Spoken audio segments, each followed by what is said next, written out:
पिराले जे शहरनि तरफ़ां 3 डिसंबर ते सकाफ़ती ॾियारो भरपूर नमूने ऐलान कयो वियो आहे। वधीक तफ़सीलात ॾिसूं था नियाज़ सोलंकी जी हीअ रिपोर्ट।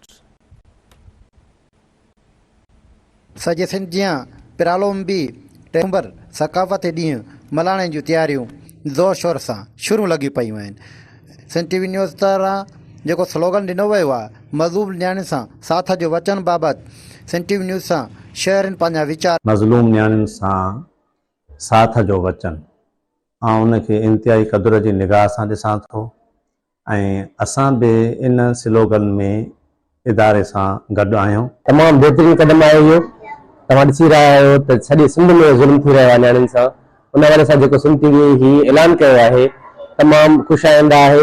3 डिसंबर ते इन जे हवाले सां रैलियूं कंदासीं ऐं स्कूल में पंहिंजो प्रोग्राम बि मल्हाईंदासीं ऐं ॿारनि खे बि इन शइ जे आगाह कंदासीं।